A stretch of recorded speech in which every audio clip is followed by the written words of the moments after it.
And he said unto me, from Abraham unto Isaac, when Jacob and Esau were born of him, Jacob's hand held first the heel of Esau. For Esau is the end of the world, and Jacob is the beginning of it that followed.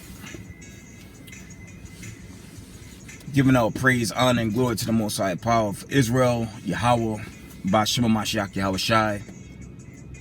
Double honors to the mighty men, the elders, and the apostles in the community, waking up the lost sheep, the house of Israel in these last days.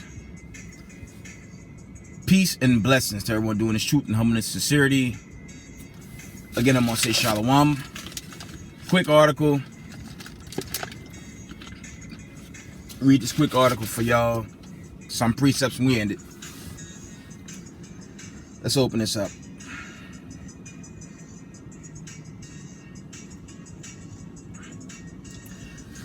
Coming out of end time headlines.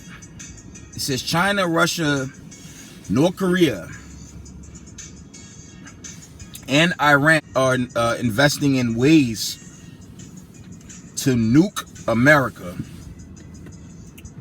going to read that again.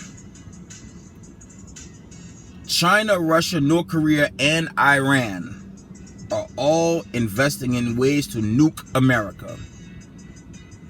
At the height of the Cold War, President Ronald Reagan had the foresight to call upon a nation to support strategic defense initiatives, later known as the Star Wars defense system, to protect the United States from a potential USSR missile attack.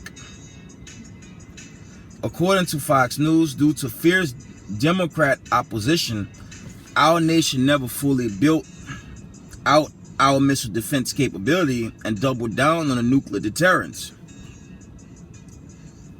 We have relied upon our adversaries' fear that our nuclear weapons could destroy them to deter their use of nuclear weapons, Slovakia, against us or our allies. Okay, read that from the top. We have relied upon our adversaries' fear that our nuclear weapons could destroy them to deter their use of nuclear weapons against us or our allies. The result has been that our cities and populace remain unprotected from a nuclear attack from Russia or China. I'm going to read that again. The result has been that our cities and populace remain unprotected from a nuclear attack from Russia or China. Okay.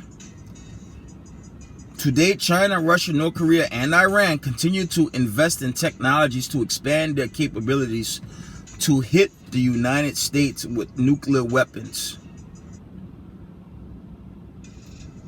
All four countries have also escalated their threatening rhetoric, indicating their willingness to use nuclear weapons in a military conflict. By expanding their nuclear programs, each has made clear that our nuclear arsenal is no longer a deterrent to their potential use of nuclear weapons. If deterrence is dead, then the concept of mutually assured destruction is obsolete, and comprehensive missile defense must be revisited as an essential capability to protect our citizens. Reading on. In 1983, Reagan was harshly criticized for his vision, yet in 2023, a layered missile defense system has proven cost-effective and de-escalatory, as demonstrated by the jointly produced and fully functioning U.S.-Israel Iron Dome. More federal investments are needed to scale up existing capabilities in the United States to meet the threats from adversaries in rogue states. Unlike in Reagan's era, threats are now omnipresent and coming from all directions. And that's getting prophetic, but we're gonna read on. In April 2020, Iran successfully launched its first military satellite into orbit. This was a demonstration of Tehran's advanced capabilities, signaling their continued efforts to develop an ICBM that can traverse the Atlantic to reach our shores. In the Pacific, North Korea continues to expand its missile program and has unveiled several new ICBMs and anti-ship missiles in recent years, conducting over 90 launches in 2022 alone.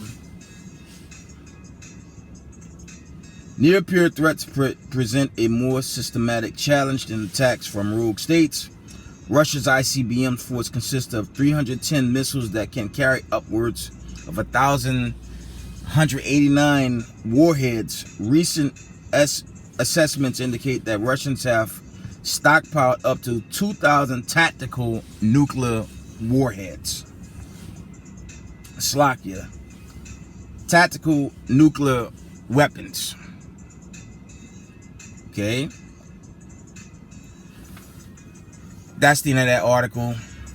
And we see the Most High breaking this place down anyways. And it's not, let's go to the front of this article.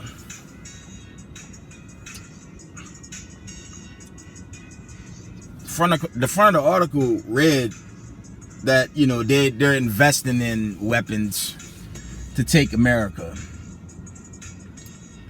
But what the Most High said, right? I mean, I'll paraphrase. You have the accounts in 2 Peter 3:10. Okay. You have many accounts in the book of Isaiah, 24th chapter. You have the accounts even in Revelations, the 18th chapter, right? The nation of Israel, you have to keep the commandments and not get caught up on the left-hand side of the judgment day. Because this judgment day is imminent. Okay? This judgment day it's imminent. And it will play out. Now, I was just trying to let me back on what I just read. How they're going to continue to fund and they ain't got no more money.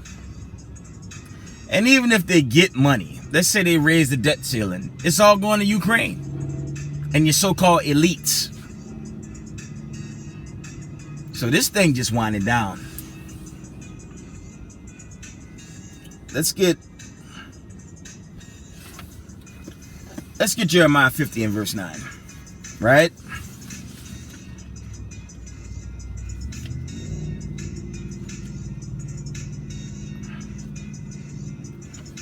So I believe, you know, this judgment, as I said, this judgment, it must be imminent at some point.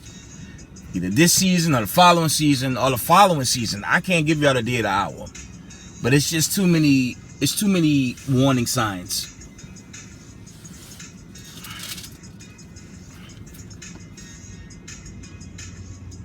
Jeremiah chapter 50 and 9, and it reads, "For lo, I will raise and cause to come up against Babylon an assembly of great nations from the north country, and they shall set themselves in array against her. From thence she shall be taken. Their arrow shall be as a mighty expert man.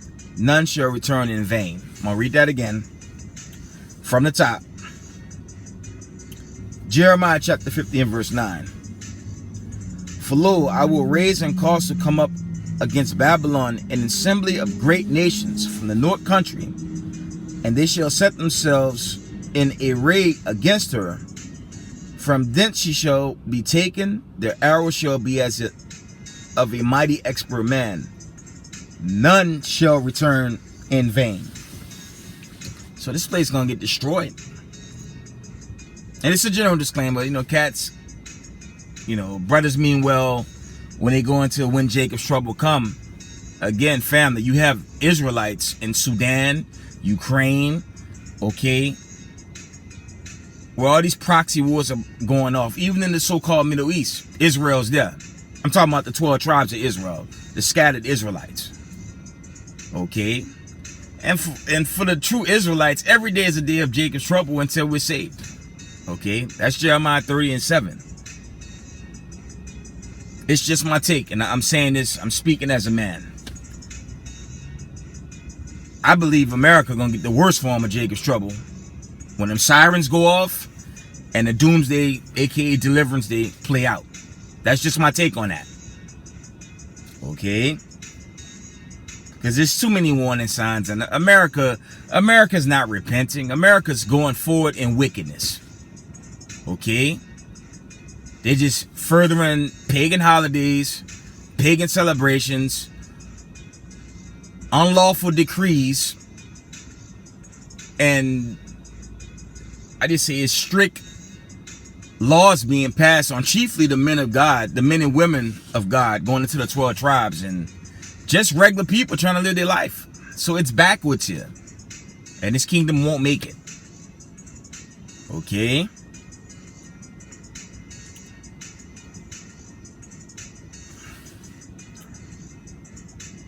We're going to end it here.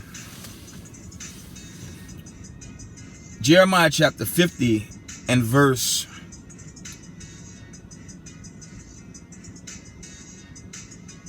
Jeremiah 50 and verse, we're going to read 13. We're going to read 13 and 14. It reads, because of the wrath of the Lord, it shall not be inhabited, but it shall be wholly desolate. Everyone that goeth by Babylon shall be astonished, and hiss at her, and hiss at all her plagues. Slakia. Put yourselves in array against Babylon round about. All ye that bend the bow, according to these missiles, shoot at her. Spare no arrows, for she had sinned against the Lord. Okay? And that's going to be the judgment. Okay? You can link that up with Revelation, the 18th chapter. America's going to swiftly be judged. The elect's going to be delivered. And the wicked's going to perish.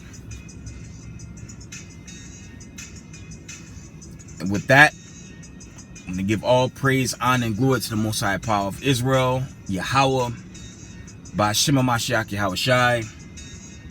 Double honor to the mighty men, the elders, and the apostles in the community, waking up the lost sheep of the house of Israel in these last days. Peace and blessings to everyone doing this truth and humbleness, sincerity. Israel, I love y'all. We got next. Shalom.